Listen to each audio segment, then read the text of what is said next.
Problem ವಿಶೇಷ ಕಾರ್ಯಕ್ರಮಕ್ಕೆ ಸ್ವಾಗತ. ನಾನು ಲಕ್ಷ್ಮೀ ಬಾಗಲಕೋಟೆ. ಈಗಾಗಲೇ ಬೆಲೆ ಏರಿಕೆ ಮಾಡಿರುವಂತಹ ಸರ್ಕಾರಗಳು ಜನರ ಜೇಬು ಸುಡುವುದಕ್ಕೆ ಮುಂದಾಗಿರುವಂತಹದ್ದು. ಆದ್ರೆ ಜನರು ಯಾವ ರೀತಿಯಾಗಿ ಸಮಸ್ಯೆಯನ್ನ ಅನುಭವಿಸ್ತಾ ಇದ್ದಾರೆ ಅನ್ನುವಂಥದ್ದು ಕೇಳ್ತಾ ಇಲ್ಲ. ಹಾಗಾದ್ರೆ ಇಲ್ಲಿರುವಂತಹ ಜನರಿಗೆ ಎಷ್ಟರ ಮಟ್ಟಿಗೆ ಇದು ಹೊಡೆತ ಬೀಳ್ತಾ ಇದೆ, ಏನೆಲ್ಲ ಪ್ರಾಬ್ಲಮ್ಸ್ಗಳು ಅವ್ರ ಏರಿಯಾದಲ್ಲಿ ಇದಾವೆ ಅಂತ ಕೇಳ್ತಾ ಹೋಗ್ತೀನಿ. ನಾನೀಗ ಇರೋದು ಬಸವೇಶ್ವರ ನಗರದಲ್ಲಿ ಇರುವಂತಹ ಸ್ಥಳೀಯರನ್ನ ಮಾತಾಡ್ತಾ ಹೋಗ್ತೀನಿ. ನನ್ನ ಜೊತೆಗೆ ಇಲ್ಲೊಬ್ರು ಹಿರಿಯರಿದ್ದಾರೆ, ಅವ್ರನ್ನ ಮಾತಾಡ್ತೀನಿ. ಸರ್ ನಮಸ್ತೆ. ನಮಸ್ತೆ ಮೇಡಮ್. ಸರ್ ತಮ್ಮ ಹೆಸರು? ನನ್ನ ಹೆಸರು ತಾಯ್ನಾಡು ರಾಘವೇಂದ್ರ ಅಂತ. ಇವತ್ತು ನಮ್ಮನ್ನು ಆಳ್ತಾ ಇರುವಂಥ ಸರ್ಕಾರಕ್ಕೆ ಮಾನ ಮರ್ಯಾದೆ ಇದೆಯಾ ಅಂತ ನಾವು ಕೇಳಬೇಕಾಗಿದೆ. ನಾವು ಇವ್ರನ್ನ ಆರ್ಚ್ ಬಂದಿರೋದೇನಕ್ಕೆ? ನಮಗೇನೋ ಒಳ್ಳೇದಾಗುತ್ತೆ, ನಮಗೇನೋ ಒಂದು ಎಜುಕೇಷನ್ ಫ್ರೀ ಕೊಡ್ತಾರೆ, ಅಥವಾ ಆಸ್ಪತ್ರೆಗಳದ್ದು ಏನಾದ್ರು ರೋಗಿಗಳಿಗೆ ಫ್ರೀಯಾಗಿ ಟ್ರೀಟ್ಮೆಂಟ್ ಕೊಡ್ತಾರೆ ಅಂತ. ಇವತ್ತು ಬೆಲೆ ಏರಿಕೆ ಅನ್ನೋದನ್ನ ಇವರು ಮನಸಾ ಇಚ್ಛೆ ಮಾಡ್ತಾ ಇದ್ದಾರೆ. ರಾತ್ರಿ ಕ್ಯಾಬಿನೆಟ್ ಮೀಟಿಂಗ್ ಮಾಡ್ತಾರೆ, ಬೆಳಗ್ಗೆ ಏನಾರೊಳಗಡೆ ಬೆಲೆ ಏರಿಕೆ ಮಾಡ್ತಾರೆ. ಮುಂಚೆಲ್ಲ ಒಂದು ಪೈಸಾ ಏರಿಕೆ ಆದರೂ ಪೆಟ್ರೋಲ್ ರೇಟ್ಗಳು, ಬೀದಿಗಿಳಿತಿರುವಂಥ ಜನಗಳು ಇವತ್ತು ಎಲ್ಲ ಕಣ್ಣು ಬಾಯಿ ಮುಚ್ಕೊಂಡು ಇವತ್ತು ಮನೇಲಿ ಕೂತಿದ್ದಾರೆ. ಇವತ್ತು ನೋಡಿ, ಹಾಲಿನ ದರ ಇಲ್ಲಿ ಸರ್ಕಾರದವ್ರು 4 ರೂಪಾಯಿ ಮಾಡಿದ್ರು. ಹೋಗ್ಲಿ, ನೇರವಾಗಿ ನಮ್ಮ ರೈತರಿಗೆ ಹೋಗುತ್ತಾ? ನೇರವಾಗಿ ರೈತರಿಗೆ 1 ರೂಪಾಯಿ 2 ರೂಪಾಯಿ ಕೊಡ್ತಾರೆ, ಮುಗಿತು 20 ಸಾವಿರ. ನಾವು ಹಾಲು ಕಾಸ್ಕೊಂಡು ಕುಡಿಯೋಣ ಅಂದರೆ ಆ ಒಂದು ಸಿಲಿಂಡರ್ ದರನ ಅವ್ರು ಕೇಂದ್ರ ಸರ್ಕಾರದವ್ರು ಮಾಡಿದ್ರು. ಇವತ್ತು ಏನಾಗಿದೆ, ಯಾರು ಕೇಳಂಗಿಲ್ಲ. ಇವತ್ತು ಇವ್ರನ್ನ ಕೇಳಿದ್ರೆ ಅವ್ರು ಮಾಡಿಲ್ವಾ ಅಂತಾರೆ, ಅವ್ರನ್ನ ಕೇಳಿದ್ರೆ ಇವ್ರು ಮಾಡಿಲ್ವಾ ಅಂತಾರೆ. ಇವತ್ತು ಜನಗಳು ಬಲಿಪಶು ಆಗ್ತಾ ಇದ್ದಾರೆ. ಇವತ್ತು ಯಾವುದೇ ರೇಟ್ ರೀ, ನೀವು ರೈತರು ಯೂಸ್ ಮಾಡ್ತಾ ಇರೋದು ಪಂಪ್ ಸೆಟ್ಗಳಿರೋ ಪೈಪ್ಗಳಿರ್ಬೋದು, ಚಿಕ್ಕ ಅವ್ರು ಕೊಡ್ತಿರೋ ಬೀಜಗಳಿರ್ಬೋದು, ಔಷಧಿಗಳಿರ್ಬೋದು, ಯಾವುದು ಸಹ ರೇಟ್ ಕಮ್ಮಿ ಮಾಡುವಂಥ ಸರ್ಕಾರನೇ ನಮಗಿಲ್ಲ. ಏನೇ ಕೇಳಿದ್ರೆ ಇವತ್ತೇನಾಗಿದೆ, ಇವತ್ತು ನಾವೊಂದು 7.5 ಕೋಟಿ ಜನ ಇದ್ದೇವೆ ನಮ್ಮ ಕರ್ನಾಟಕದಲ್ಲಿ. ಆದರೆ ಇವರೊಂದು ಬಿಟ್ಟಿ ಭಾಗ್ಯನ 5% ಜನರಿಗೆ ಕೊಡ್ತಾ ಇದ್ದಾರೆ. ಈ 5% ಜನರನ್ನ ಇವರು ಸುಖಪಡಿಸೋದಕ್ಕೋಸ್ಕರ 5% ಜನನ ಹೆಸರು ಹೇಳ್ಕೊಂಡು 2,500 3,000 ಕೋಟಿನ ಇವ್ರು ಎತ್ತಿಡ್ತಾರೆ. ಆ ಒಂದು 2,500 ಕೋಟಿಯಲ್ಲಿ ನಮ್ಮ ಪ್ರಕಾರ ಇವರಿಗೆ 100% ಬರೀ ಕಮಿಷನ್ನು. ಈ ಥರ ಅವರು ಹಿಂದೂರಿಂದ ತಗೋಬಿಟ್ಟು ಅವರು ಬದುಕೋಕ್ಕೋಸ್ಕರ ಇವತ್ತು ನೋಡಿ, ಯಾವುದೇ ಒಬ್ಬ ಇವತ್ತು ನಮ್ಮ ರಾಜ್ಯದ ಉಪಮುಖ್ಯಮಂತ್ರಿಗಳು 2ನೇ ದೊಡ್ಡ ಶ್ರೀಮಂತರು, ನಮ್ಮ ದೇಶದಲ್ಲಿ 2ನೇ ಶ್ರೀಮಂತರು ನಮ್ಮ ರಾಜ್ಯದ ಉಪಮುಖ್ಯಮಂತ್ರಿಗಳು. ಯಾರಪ್ಪನ ಮನೆ ದುಡ್ಡಿದು? ಎಲ್ಲ ನಮ್ಮ ತೆರಿಗೆ ದುಡ್ಡು, ನಮ್ಮ ದುಡ್ಡುಗಳು. ಇದನ್ನ ಯಾರು ಕೇಳ್ತಾ ಇಲ್ಲ.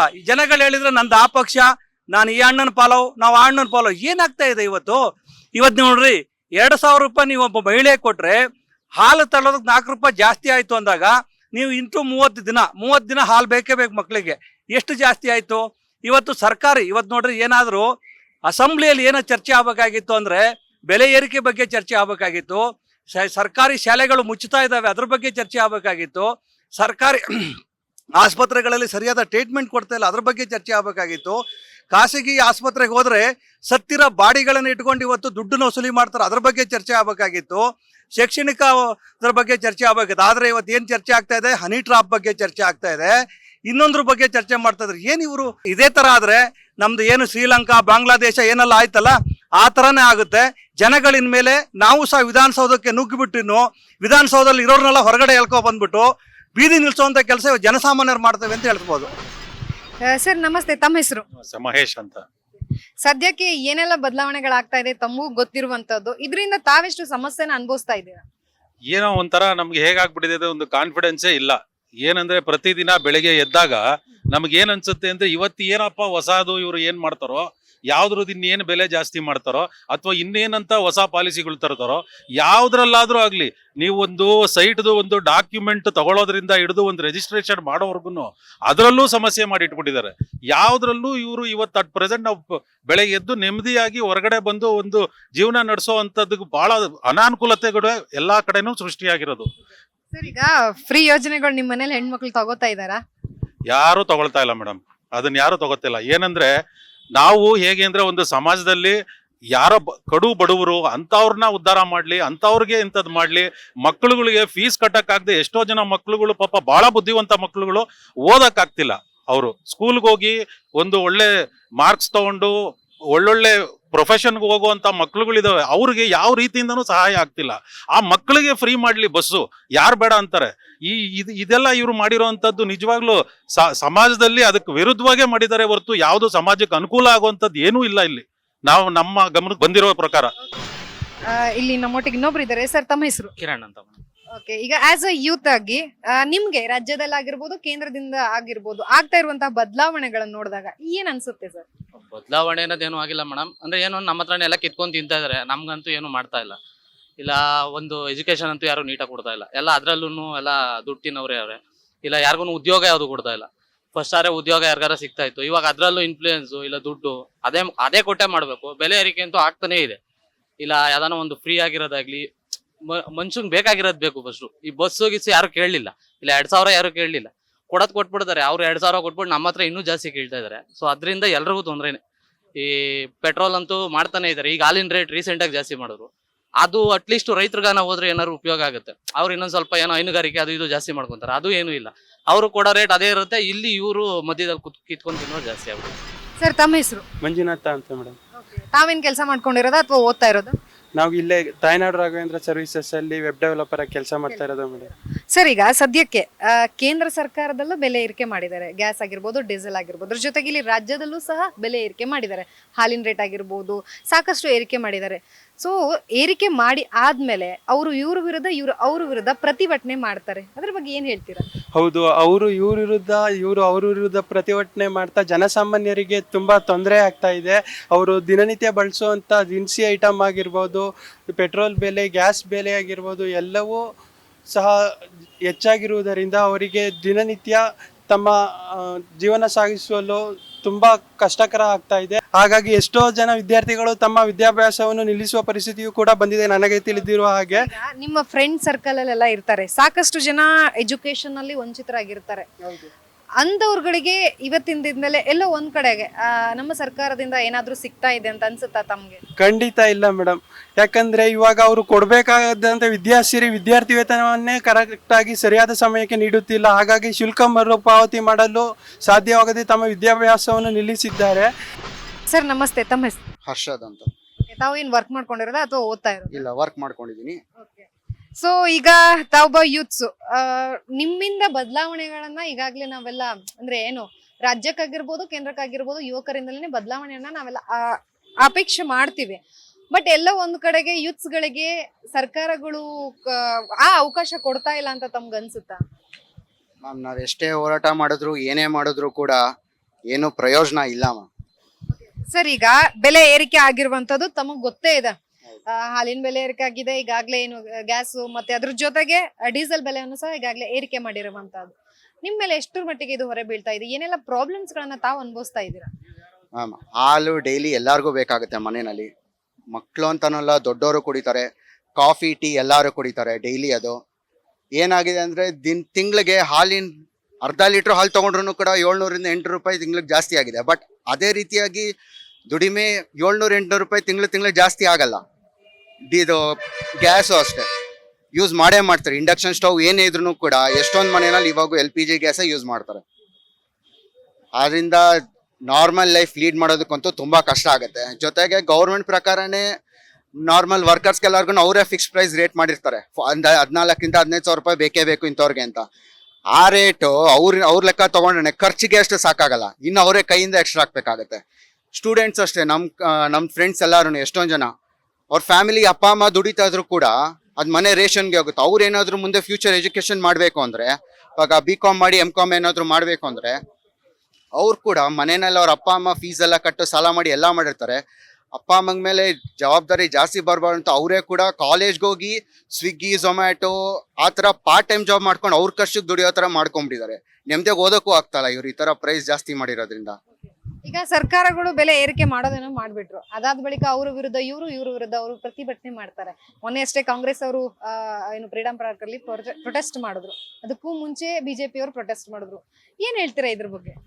ಮ್ಯಾಮ್, ಇವ್ರು ಕಾಂಗ್ರೆಸ್ ಅಲ್ಲಿ ಇದ್ದಾಗ BJP ಅವ್ರು ರೈಸ್ ಮಾಡಿದ್ರು ಅಂತಾರೆ. ಬಟ್ ಮತ್ತೆ ಕಾಂಗ್ರೆಸ್ ಬಂದಾಗ ಅದನ್ನ ಪ್ರೈಸ್ನ ಮತ್ತೆ ಕಮ್ಮಿ ಮಾಡಲ್ಲ, ಬೇರೆ ಇದ್ರಲ್ಲಿ ಮತ್ತೆ ಕಮ್ಮಿ ಮಾಡ್ಬಿಟ್ಟು ಅದನ್ನ ಬೇರೆ ಕಮ್ಮಿ ಮಾಡ್ಬಿಟ್ಟು ಇನ್ನೊಂದ್ರಲ್ಲಿ ಏನಾದ್ರು ಜಾಸ್ತಿ ಮಾಡ್ತಾರೆ. ಒಟ್ಟು ಏನೇ ಅಂದ್ರೂ ನಾರ್ಮಲ್ ಆಗಂತೂ ಮಾಡಲ್ಲ. ಒಂದ್ರಲ್ಲಿ ಕಮ್ಮಿ ಮಾಡ್ಬಿಟ್ಟು ಇನ್ನೊಂದ್ರಲ್ಲಿ ಜಾಸ್ತಿ ಮಾಡೇ ಮಾಡ್ತಾರೆ. ಹೊತ್ತು ಅವ್ರಂತೂ ಲಾಸ್ ಅಂತೂ ಮಾಡ್ಕೊಳಲ್ಲ. ಜನಕ್ಕೆ ಏನೇ ತೊಂದರೆ ಆಗ್ಲಿ, ಇವಾಗ ಏನು ಹಾಲಿನ ರೇಟ್ ಜಾಸ್ತಿ ಆಯ್ತು ಅಂತ ವಾದ ಮಾಡ್ತೀವ, ಅವ್ರು ಸರ್ಕಾರಕ್ಕೆ ಬಂದ್ಮೇಲೆ ಕಮ್ಮಿ ಮಾಡ್ತಾರೆ. ಬಟ್ ಪೆಟ್ರೋಲ್ ಡೀಸೆಲ್ ರೇಟ್ ಜಾಸ್ತಿ ಮಾಡ್ತಾರೆ ಮತ್ತೆ. ಸರ್ ಈಗ ಕಾಂಗ್ರೆಸ್ ಅವರು BJP ಅವರ ವಿರುದ್ಧ ಮಾತಾಡ್ತಾರೆ, BJP ಅವರು ಕಾಂಗ್ರೆಸ್ ವಿರುದ್ಧ ಮಾತಾಡ್ತಾರೆ. ನೀವು ಹೈಕ್ ಮಾಡಿದ್ರಿ ಅಂತ ಇವ್ರು ಹೇಳ್ತಾರೆ, ಇವ್ರು ಹೈಕ್ ಮಾಡಿದ್ರು ಅಂತ ಅವ್ರು ಹೇಳಿ ಪ್ರೊಟೆಸ್ಟ್ ಮಾಡ್ತಾರೆ. ಸರ್ ಇದ್ರ ಮಧ್ಯ ಜನಸಾಮಾನ್ಯರು ಎಷ್ಟರ ಮಟ್ಟಿಗೆ ಸಮಸ್ಯೆ ಅನುಭವಿಸ್ತಾ ಇದ್ದಾರೆ ಅಂತ? ಈಗ ನೋಡಿ ಏನಾಗಿದೆ, ಈ ವಿಧಾನಸೌಧದಲ್ಲಿ ಹೇಳಿದ್ರು 48 ಜನರಿಗೆ ಹನಿ ಟ್ರಾಪ್ ಆಗಿದೆ ಅಂತ. ಎಲ್ಲಾ ಪಕ್ಷದವರು ಇದ್ದಾರೆ. ಇಲ್ಲಿ ಏನಾಗಿದೆ, ಅವರ ಸೀಟ್ ಕಾಪಾಡ್ಕೊಳಕ್ ಇವ್ರು ಪ್ರೊಟೆಸ್ಟ್ ಮಾಡ್ತಾರೆ, ಇವ್ರ ಸೀಟ್ ಕಾಪಾಡ್ಕೊಳಕ್ಕೆ ಅವ್ರು ಪ್ರೊಟೆಸ್ಟ್ ಮಾಡ್ತಾರೆ. ಜನಸಾಮಾನ್ಯರಿಗೆ ಇವತ್ತು ರೇಟ್ ಅನ್ನೋದು ಈಗ ನೋಡಿ, ಯಾವುದೇ ಸರ್ಕಾರ ಬರಲಿ ಇವರು ರೇಟನ್ನು ಜಾಸ್ತಿ ಮಾಡಿದಾಗ ಇನ್ನೇನಾರು ನಮಗೆ ಹೋದ ಸಲ ಏನು BJP ಇತ್ತು, BJP ಅವ್ರು ಜಾಸ್ತಿ ಮಾಡಿದ್ದು ಕಾಂಗ್ರೆಸ್ ಏನಾರು ಇಳಿಸಿದ್ರ? ಯಾರು ಇಳಿಸಿಲ್ಲ. ಅಥವಾ ಈಗ ಕಾಂಗ್ರೆಸ್ ಅವ್ರು ಮಾಡೋಗಿರ್ತಾರೆ, ಅದನ್ನ ಯಾರು ಇಳಿಸಲ್ಲ. ಇವ್ರು ಏನಾಗಿದೆ, ಅವರವರ ಕುರ್ಚಿ ಉಳಿಸ್ಕೊಳ್ಳೋದಕ್ಕೋಸ್ಕರ ಪ್ರೊಟೆಕ್ಟ್ಸ್ಗಳನ್ನು ಅವರವರೇ ಮಾಡ್ಕೊತಾರೆ. ಇಲ್ಲಿ ಇವಾಗ ಏನಾಗಿದೆ, ಎರಡು ಮುಖದ ನಾಣ್ಯ ಐತಿ, ಇವಾಗ 3 ಮುಖದ ನಾಣ್ಯ ಆಗಿದ್ದಾವೆ. 3 ಪಕ್ಷದ 3 ಮುಖದ ನಾಣ್ಯ ಇವತ್ತು. 3 ಪಕ್ಷ ಏನು ಅಂದ್ರೆ ಅವ್ರನ್ನ ಇವ್ರು ಕಾಪಾಡ್ಕೊಂತಾರೆ, ಇವ್ರನ್ನ ಅವ್ರು ಕಾಪಾಡ್ಕೊಂತಾರೆ. ರಾತ್ರಿ ಎಲ್ಲ ಇವ್ರು ಒಂದೇ ಪಬ್ಬು ಬಾರಲ್ಲಿ ಕುತ್ಕೊಂಡು ಇವರೆಲ್ಲ ಮಾಡ್ತಾರೆ. ಈಗ ಬ್ರ್ಯಾಂಡ್ ಬೆಂಗಳೂರು ಮಾಡ್ತೇವೆ ಅಂತ ಬಂದ್ರು, ಬ್ರ್ಯಾಂಡಿ ಬೆಂಗಳೂರು ಮಾಡಿಟ್ಟಿದ್ದಾರೆ ಬೆಂಗಳೂರನ್ನ. ಎಷ್ಟು ಸಲ ನೋಡಿ ಅದನ್ನ ರೇಟನ್ನು 4 ಸಲ ಜಾಸ್ತಿ ಮಾಡಿದ್ರು. ಆಮೇಲೆ ಯಾವುದು ನೀವು ಪ್ರತಿಯೊಂದು ನೋಡಿ, ಸ್ಟಾಂಪ್ ಡ್ಯೂಟಿ ಇವತ್ತೊಬ್ಬನ ಪಾಪ ಒಬ್ಬ ಬಾಡಿಗೆ ತಗೊಂಡ್ರೆ ಆ ಸ್ಟಾಂಪ್ ಡ್ಯೂಟಿ ಮಾಡೋದಕ್ಕೆ ಇವತ್ತು ಏನಾಗಿದೆ, ಸ್ಟಾಂಪ್ ಡ್ಯೂಟಿ ತಗೊಳ್ಳೋದಕ್ಕೆ 5,000 ರೂಪಾಯಿ ಬಾಡಿಗೆಗೆ ಹೋದ ಅಡ್ವಾನ್ಸ್ ಕೊಟ್ಟರೆ ಅವನು 500 ರೂಪಾಯಿ 1,000 ರೂಪಾಯಿ ಖರ್ಚು ಮಾಡುವಂಥ ಸ್ಥಿತಿ ತಂದಿಟ್ಟಿದೆ ಸರ್ಕಾರ. ಇನ್ನು ಎಷ್ಟು ಅಂತ ಜನಸಾಮಾನ್ಯರು ಸುಮ್ಮನೆ ಇರಬೇಕು ನಮ್ಗೆ ಗೊತ್ತಿಲ್ಲಪ್ಪ. ಸೊ ನೋಡಿದ್ರಲ್ಲ ವೀಕ್ಷಕರೇ, ಈಗಾಗಲೇ ಸಾಕಷ್ಟು ಜನರು ಬೆಲೆ ಏರಿಕೆಯಿಂದಾಗಿ ಸಮಸ್ಯೆಯನ್ನ ಅನುಭವಿಸ್ತಾ ಇದ್ದಾರೆ. ಸರ್ಕಾರಗಳು ಅವರವರೇ ಏನೇನೋ ಕಾನೂನುಗಳನ್ನು ಮಾಡ್ಕೊಂತಿದ್ದಾರೆ, ಅವರವರೇ ಬೆಲೆ ಏರಿಕೆ ಮಾಡೋದರಿಂದಾಗಿ ಜನಸಾಮಾನ್ಯರ ಮೇಲೆ ಈಗಾಗಲೇ ಹೊಡೆತ ಬೀಳ್ತಾ ಇರುವಂತದ್ದು. ಆದ್ರೆ ಸರ್ಕಾರಗಳು ಇದ್ರ ಮೇಲೆ ಗಮನ ವಹಿಸಬೇಕು ಅನ್ನುವಂಥದ್ದು ಒಂದಷ್ಟು ಜನರ ಮಾತಾಗಿರುವಂತದ್ದು. ಈಗಾಗಲೇ ಸಾಕಷ್ಟು ಜನರು ಬೆಲೆ ಏರಿಕೆಯಿಂದಾಗಿ ಸಮಸ್ಯೆಯನ್ನ ಅನುಭವಿಸಿರೋದನ್ನ ತಾವು ಹೇಳಿದ್ದಾರೆ. ಇಲ್ಲೂ ಸಹ ಒಂದಷ್ಟು ಜನರನ್ನ ಮಾತನಾಡಿಸುವಂತಹ ಪ್ರಯತ್ನ ಮಾಡ್ತೀನಿ. ಸರ್ ನಮಸ್ತೆ. ನಮಸ್ತೆ ಮೇಡಮ್. ತಮ್ಮ ಹೆಸರು? ಹೆಸರು ಮಂಜುನಾಥ್ ಅಂತ ಮೇಡಮ್. ತಾವು ಯಾವ ಊರಿನವರು ಸರ್? ದೇವನಹಳ್ಳಿಯಿಂದ ಬಂದಿದ್ರೆ ಮೇಡಮ್. ನಾವು ಹಳ್ಳಿ ಕಡೆಯಿಂದ ಬಂದಿದ್ದೀರಾ. ಈಗ ಏನ್ ಮಾಡ್ತಿದ್ದಾರೆ ಸರ್ ಬೆಂಗಳೂರಲ್ಲಿ? ನಾವು ಬೆಂಗಳೂರಲ್ಲಿ ಏನಾದ್ರೂ ಒಂದು ಒಳ್ಳೆ ವಿಚಾರದ ಬಗ್ಗೆ ಯಾರು ಒಂದು ಹೋರಾಟ ಮಾಡ್ತಾ ಇದ್ದಾರೆ, ಅದ್ರ ಬಗ್ಗೆ ಸಹ ಒಂದು ಪ್ರೋತ್ಸಾಹ ನೀಡಂತ ವಿಚಾರ, ಅಂದ್ರೆ ಸಾಮಾಜಿಕ ಕಾರ್ಯಕರ್ತರು ಕಾರ್ಯಕ್ರಮದಲ್ಲಿ ಭಾಗಿಯಾಗಂತ ವಿಚಾರಗಳು ಇರುತ್ತೆ ಮೇಡಮ್. ಸರ್, ಈಗ ಸದ್ಯಕ್ಕೆ ತಮಗೆ ಗೊತ್ತಿರುವಂತದ್ದು ರಾಜ್ಯದಲ್ಲೂ ಮತ್ತು ಕೇಂದ್ರದಲ್ಲೂ ಬೆಲೆ ಏರಿಕೆ ಮಾಡಿದ್ದಾರೆ, ಅದ್ರ ಬಗ್ಗೆ ಏನ್ ಹೇಳ್ತೀರಿ? ಮೇಡಮ್ ಏನ್ ಹೇಳ್ತೀನಿ ಅಂದ್ರೆ, ಇದು ಇರೋರಿಗೆ ಊಟ ಸಿಗುತ್ತೆ ಮೇಡಮ್, ಇಲ್ದಿದ್ದಾರೆ ಭಿಕ್ಷೆ ಬಿಡಬೇಕಾಗುತ್ತೆ, ಕಳ್ತನ ಮಾಡಬೇಕಾಗುತ್ತೆ. ಮುಂದೆ ದೊಡ್ಡ ಮಟ್ಟಕ್ಕ ಒಂದು ಎಜುಕೇಶನ್ ಕಳ್ಕೊಂಡು, ಹಿಂದೆ ನಮ್ಮ ತಾತನೂರ್ ಕಾಲದಲ್ಲಿ ಎಜುಕೇಶನ್ ಯಾರು ಮಾಡಿಲ್ಲಲ್ಲ, ಆ ತರ ಮತ್ತೆ ಕಾಲ ಬರ್ತದಂತ ನನ್ನ ಒಂದು ಅನಿಸಿಕೆ ಇದೆ ಮೇಡಮ್. ಈಗ ಒಂದು ವಸ್ತುಗಳ ಬೆಲೆ ಬಡವರಿಗೆ ಇಟ್ಕಂತ ರೀತಿನಲ್ಲಿ ಸಿಕ್ಕಿದ್ರೆ ಅವರು 3 ಹೊತ್ತು ಊಟ ಮಾಡ್ಬೋದು, ಅವ್ರ ಮಕ್ಕಳಿಗೆ ಒಂದು ಭವಿಷ್ಯ ಕೊಡ್ಬೋದು, ಒಂದು ಒಳ್ಳೆ ಬಟ್ಟೆ ಕೊಡ್ಬೋದು. ಸಾಮಾನ್ಯ ಬಡವ್ರಿಗೆ ತುಂಬಾ ಒದೆ ಮೇಲೆ ಒದೆ ಬೀಳ್ತದೆ. ಮತ್ತೆ ನಮ್ಮ ದೇಶ ಇನ್ನ ಕೆಳಗಿನ ಸ್ಥಿತಿಗೆ ಹೋಗೋಂತ ಮಟ್ಟಕ್ಕೆ ಬರುತ್ತೆ. ಯಾಕಂದ್ರೆ ದುಡ್ಡಿಲ್ಲ ಅಂದ್ರೆ ಇನ್ನೇನು ಮಾಡ್ತಾರೆ ಮೇಡಮ್, ಅವರವರು ಹೊಟ್ಟೆಪಾಡಿಗೆ ಏನೋ ಒಂದು ದಾರಿ ಮಾಡ್ಬೇಕಲ್ಲ. ಇದು ಯಾರು ತಪ್ಪು ಅಂತ ಹೇಳಕ್ಕಾಗಲ್ಲ, ಜನ ತಪ್ಪು ಅಂತ ಹೇಳಕ್ಕಾಗಲ್ಲ, ಸರ್ಕಾರ ತಪ್ಪು ಅಂತ ಹೇಳಕ್ಕಾಗಲ್ಲ. ಇದು ಗಮನ ಇಟ್ಟು ಎಲ್ಲಾರು ಇದಕ್ಕೊಂದು ಪರಿಹಾರ ಕೊಟ್ರೆ ಎಲ್ಲರಿಗೂ ಅನುಕೂಲ ಆಗುತ್ತೆ. ನಿಮ್ಮಲ್ಲಿ ಅಂದ್ರೆ ನೀವು ಬೆಂಗಳೂರಲ್ಲಿ ಬಂದಿರೋದ್ರಿಂದ ನಿಮ್ಮ ಊರಲ್ಲಿ ಏನೇನೆಲ್ಲ ಸಮಸ್ಯೆಗಳಿದಾವೆ, ನೀವು ಏನ್ ಅನುಭವಿಸ್ತಾ ಇದೀರಾ ಹಳ್ಳಿಯವರು? ಅಂದ್ರೆ ಮೇಡಮ್, ಈಗ ಒಂದು ಕೆಜಿ ಆಲೂಗಡ್ಡೆ ಬೆಲೆ ಬಂದು ರೈತರಿಗೆ ಬಂದು ಒಂದು ರೇಟ್ ಇರುತ್ತೆ, ಅದನ್ನ ಸಾಕ್ಸರ್ಕ್ ಒಂದು ರೇಟ್ ಇರ್ತದೆ, ಅದನ್ನ ಸ್ಟೋರೇಜ್ ಮಾಡ್ಕೊಂಡು ಬೆಲೆ ಬಂದಾಗ ಮಾರಿದಾಗ ಒಂದು ರೇಟ್ ಇರ್ತದೆ. ಇದರಿಂದ ರೈತರಿಗೆ ನೇರವಾಗಿ ನಮ್ಗ ಒಂದು ಒಳ್ಳೆ ಲಾಭ ಸಿಕ್ಕಿದ್ರೆ ಒಳ್ಳೆ ಅನುಕೂಲ ಆಗುತ್ತಲ್ಲ ಮೇಡಮ್. ಸೊ ಇಲ್ಲಿ ತರಕಾರಿ ವ್ಯಾಪಾರಸ್ಥರನ್ನ ನಾನು ಮಾತಾಡ್ಸ್ತಾ ಹೋಗ್ತೀನಿ. ಸರ್ ನಮಸ್ತೆ. ನಮಸ್ತೆ. ತಮ್ಮ ಹೆಸರು? ನಾಗರಾಜ್. ಹೇಗಿದೆ ಸರ್ ವ್ಯಾಪಾರ ಎಲ್ಲ ಸದ್ಯಕ್ಕೆ? ವ್ಯಾಪಾರ ಎಲ್ಲ ಕಮ್ಮಿನೇ ಇದೆ ಮೇಡಮ್. ಬೇರೆದ್ರೆಲ್ಲ ಬೆಲೆ ಫುಲ್ ಹೈಕ್ ಆಗಿದೆ, ತಾವು ಮಾರ್ತಾ ಇರುವಂತ ತರಕಾರಿ ಬೆಲೆ ಹೇಗಿದೆ? ತರಕಾರಿ ಮೇಡಮ್ ಇವತ್ತೆಲ್ಲ 40 ರೂಪಾಯಿ ಕೆಜಿ ಇದೆ. ಈರುಳ್ಳಿ 100 ರೂಪಾಯಿ 4 ಕೆಜಿ ಇದೆ. ಬೆಳ್ಳುಳ್ಳಿ ಎಲ್ಲ ಕಮ್ಮಿ ಇದೆ, ಏನಂತ ರೇಟ್ ಏನಿಲ್ಲ ಮೇಡಮ್.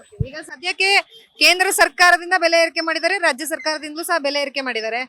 ಬೆಲೆ ಏರಿಕೆ ಮಾಡಿ ಎರಡೂ ಸರ್ಕಾರದವರು ಅವ್ರವ್ರ ವಿರುದ್ಧ ಪ್ರೊಟೆಸ್ಟ್ ಮಾಡ್ತಾ ಇದ್ದಾರೆ, ಪ್ರತಿಭಟನೆ ಮಾಡೋದಕ್ಕೆ ಮುಂದಾಗಿದ್ದಾರೆ. ಇದ್ರ ಮಧ್ಯೆ ತಾವೇನ್ ಸಮಸ್ಯೆ ಅನುಭವಿಸ್ತಾ ಇದ್ದೀರಾ? ಮೇಡಮ್ ಈಗ ಅವರು ರಾಜಕೀಯಗೋಸ್ಕರ ಮಾಡ್ಕೊಳ್ತಿದ್ದಾರೆ. ಜನಕ್ಕೆ ರೈತರುಗಳಿಗೆ ಅಲ್ಲಿ ಬಡವ್ರಿಗೆ ಯಾರು ನೋಡ್ತಾ ಇಲ್ಲ. ಇವರು ಮೋಸ್ಟ್ಲಿ ಈಗ ನೀವು ಏರಿಕೆ ಮಾಡ್ಕೊಂಡು ಹೋಯ್ತವ್ರೆ, ಎಲ್ಲ ಬೀಳ್ತಾ ಇರೋದು ಬಡವ್ರಿಗೆ. ಈಗ ಕೇಂದ್ರದವ್ರೆ ಅಲ್ಲಿ ರಾಜ್ಯದವ್ರೆ ಅಲ್ಲಿ ಎರಡು ಅವ್ರವ್ರದ್ದು ಇದು ಮಾಡ್ಕೊಳ್ತಾವ್ರೆ. ಇಲ್ಲಿ ಬಡವ್ರು ನೋಡೋರು ಯಾರು ಇಲ್ಲ ಮೇಡಮ್. ಅವ್ರವ್ರ ಪಾಡಿಗೆ ಅವ್ರದ್ದು ಏರಿಕೆ ಅವ್ರು ಮಾಡ್ಕೊಳ್ತಾರೆ, ಇವ್ರ ಮೇಲೆ ಅವ್ರು ಹೇಳ್ತಾವ್ರೆ, ಅವ್ರು ಇವ್ರ ಮೇಲೆ ಯುದ್ಧ ಹೇಳ್ತಾರೆ. ಬಡವ್ರಿಗೆ ಯಾರು ಕೇಳ್ತಾ ಇಲ್ಲ. ಎಲ್ಲ ಸಣ್ಣ ಪುಟ್ಟ ಜನಕ್ಕೆ ತೊಂದರೆ ಆಯ್ತದೆ ಹೊರತು ದೊಡ್ಡವ್ರಿಗೆ ಯಾರಿಗೂ ತೊಂದರೆ ಆಯ್ತಾ ಇಲ್ಲ. ಈಗ ತಮ್ಮ ಏರಿಯಾದಲ್ಲಿ ಏನೆಲ್ಲ ಸಮಸ್ಯೆಗಳಿದಾವೆ ಸರ್? ಅದರ ಸಮಸ್ಯೆ ಮೇಡಮ್ ಅವರೇ, ನಮ್ಗೆ ಇಲ್ಲಿ ಗೊತ್ತು, ಅದು ನಮ್ಗೆ. ನಮ್ಮ ಊರು ಬೆಂಗಳೂರಿಗರ ಅಥವಾ ಬೇರೆ ಊರಿಂದ? ಬೆಂಗಳೂರು. ತುಂಬಾ ವರ್ಷದಿಂದ ತಾವ್ ಇಲ್ಲಿ ಬೆಂಗಳೂರಲ್ಲಿ ಇದ್ದೀರಾ. ಮೊದ್ಲಿನ ಬೆಂಗಳೂರಿಗೂ ಈಗಿನ ಬೆಂಗಳೂರಿಗೂ ಅಂದ್ರೆ ಸಮಸ್ಯೆಗಳು ಎಷ್ಟು ಹೆಚ್ಚಾಗಿದಾವೆ? ದಿನ ಸಮಸ್ಯೆ ಜಾಸ್ತಿನೇ ಆಯ್ತು. ಅದೇ ಬೆಂಗಳೂರಲ್ಲಿ ಒಂದು ಸಮಸ್ಯೆ ಅಲ್ಲ, ಇವಾಗ 16 ಸಮಸ್ಯೆಗಳು ಇರ್ತವೆ. ಅವೆಲ್ಲ ನಾವು ಹೇಳೋಕ್ಕಾಗಲ್ಲ. ಇಲ್ಲಿ ಯಾವುದೇ ಕಾರಣಕ್ಕೂ ಬಡವ್ರಿಗೆ ತೊಂದರೆಗಳು ಜಾಸ್ತಿ ಆಗಿದೆ. ಅಮ್ಮ ನಮಸ್ತೆ, ತಮ್ಮ ಹೆಸರು? ಜಯಂತಿ ಮೇಡಮ್.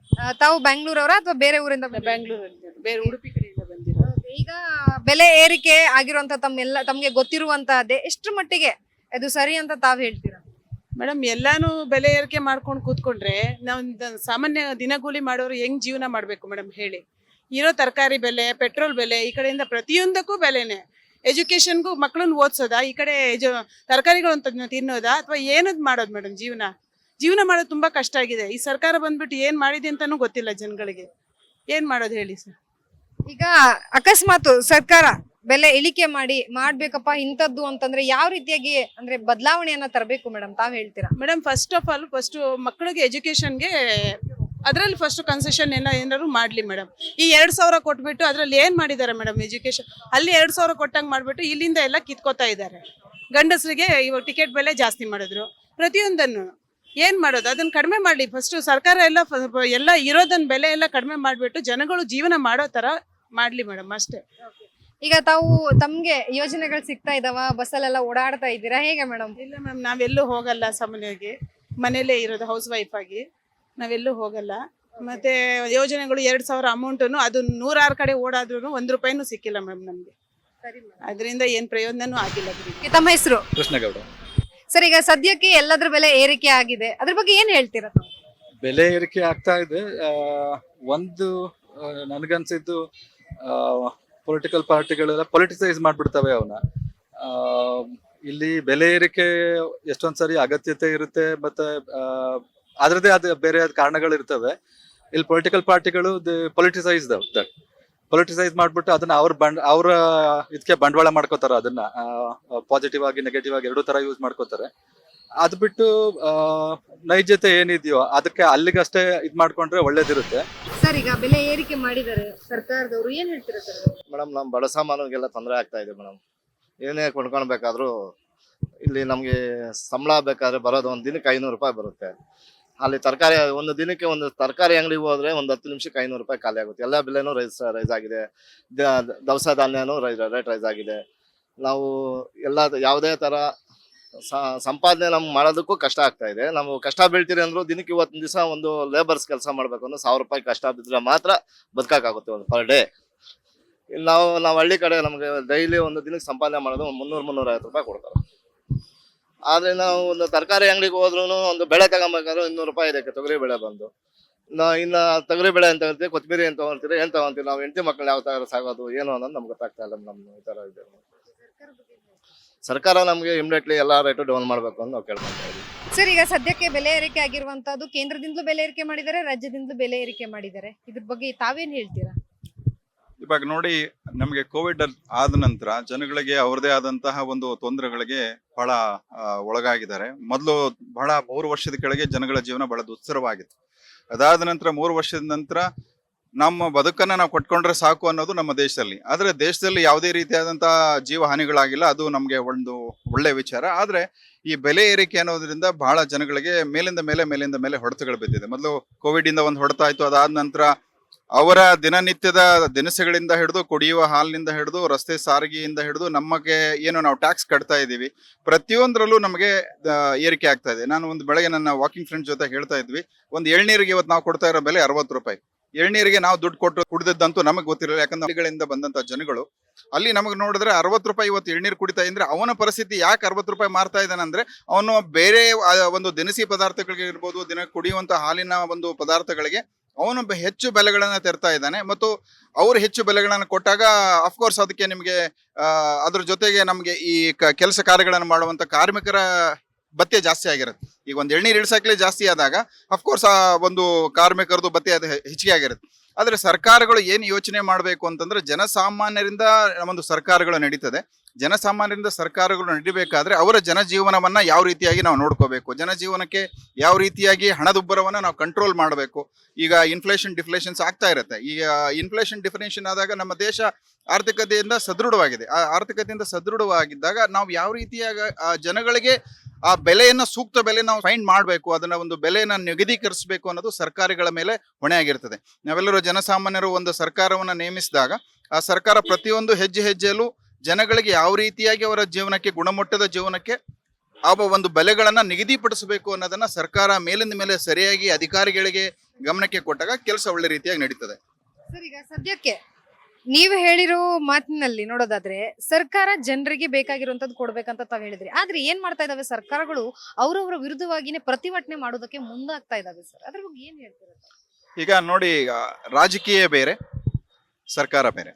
ರಾಜಕೀಯ ಅಂತ ಬಂದಾಗ ಅವರ ಪಕ್ಷಗಳ ಅನುಗುಣವಾಗಿ ಅವರೆಲ್ಲ ಮಾತಾಡ್ತಾ ಇರ್ತಾರೆ. ಸರ್ಕಾರ ಅಂತ ಬಂದಾಗ ಎಲ್ಲ ಪಕ್ಷಗಳು ಒಡಗೂಡಿ, ಪಕ್ಷ ಜಾತಿ ಭೇದ ಇಲ್ದೇನೆ ಎಲ್ಲ ಈ ಮನುಕುಲಕ್ಕೆ ಅವರ ಒಂದು ಒಳ್ಳೆಯ ಒಂದು ಸಂದೇಶವನ್ನ ಕೊಡುವಂತ ಕೆಲಸವನ್ನ ಮಾಡಬೇಕು.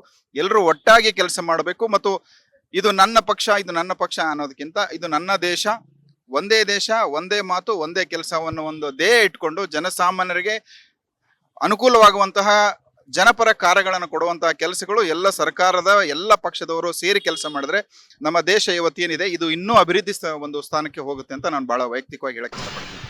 ಸರ್, ಈಗ ಸದ್ಯಕ್ಕೆ ಎಲ್ಲದರ ದರ ಏರಿಕೆ ಮಾಡಿದ್ದಾರೆ, ಕೇಂದ್ರ ಸರ್ಕಾರದಿಂದ ಆಗಿರ್ಬೋದು, ರಾಜ್ಯ ಸರ್ಕಾರದಿಂದ. ಏನ್ ಹೇಳ್ತೀರಾ ಇದ್ರ ಬಗ್ಗೆ? ಇದರಿಂದ ಬಹಳ ತುಂಬಾ ಸಮಸ್ಯೆ ಆಗಿದೆ ಜನರಿಗೆಲ್ಲ.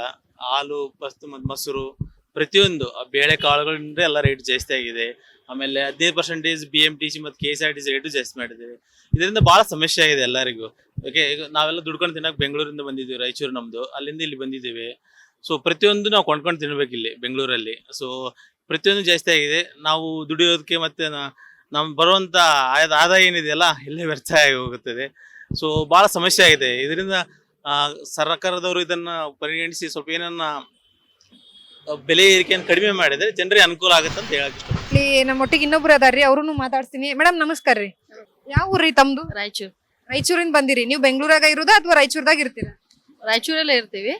ಬಟ್ ಎಲ್ಲೇ ಇರ್ಲಿ ರೀ, ಯಾವುದೇ ಹಾಲಿನ ದರ ಆಗಲಿ ಮೊಸರಿನ ದರ ಏರಿಕೆ ಆದಾಗ ಎಲ್ಲಾ ಜನರಿಗೆ ಸಮಸ್ಯೆ ಆಗೋದು ಸಹಜ ರೀ.